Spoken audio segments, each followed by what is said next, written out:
And as the U.S. midterm elections rolls out, the eyes of the world are on the possible outcome: Republican control in Congress or an endorsement to President Joe Biden's administration.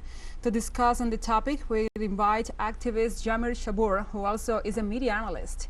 We welcome Yahmir. Thank you for having me on teleSUR English. It's a pleasure to be here, guys. So, Yahmir, as you are a media analyst, let's focus on your area of expertise. This morning, The Hill reported that President Joe Biden's approval dropped from 40% to 39%.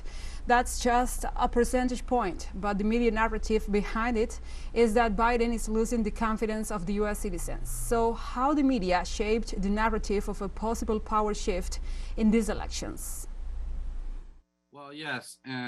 Throughout these elections, throughout this campaign for this midterm election that we're going through, there has been promotion through the mainstream media of the Republicans having a strong campaign, of ex-President Donald Trump with his Save America campaign, and the rhetoric of a lot of his supporters that they believed that the Democrats and Joe Biden stole the elections from Donald Trump, and that Donald Trump is truly their president, and as well as they're riding the wave of their January 6th assault on the Capitol. So there has been a strong campaign, and very ironically, a lot of these folks that are like very far right, very populist, have taken the populist message, and that's reflective on the capitalist economy and the crisis that we're going through when it comes to inflation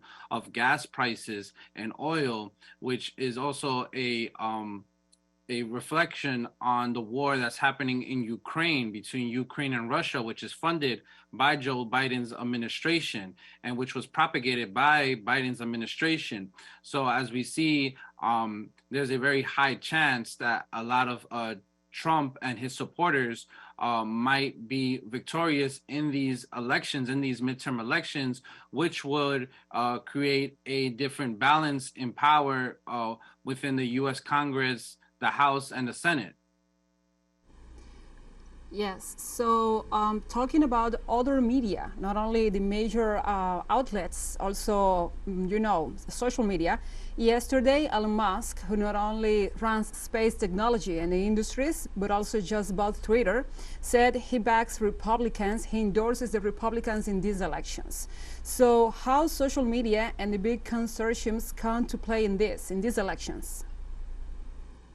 Well, so social media plays a big part in these elections just because of the world we live in now, where mostly people absorb their news through social media, through Instagram, through Facebook, and especially Twitter, which ex-President Donald Trump was the most used. He was the most known as a U.S. president to use Twitter and to promote his messages to his followers, to the point where he got censored.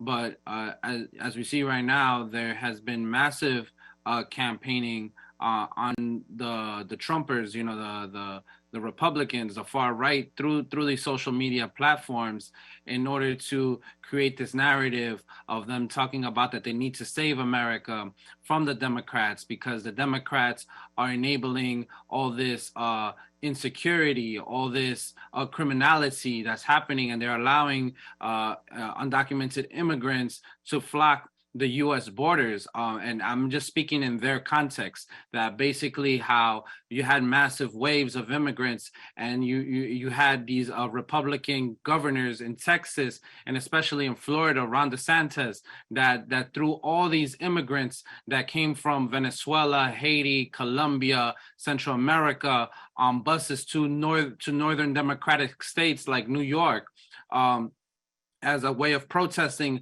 Joe Biden's government. So yes, the social media has played a big role in kind of having the right wing take over and occupy the popular message.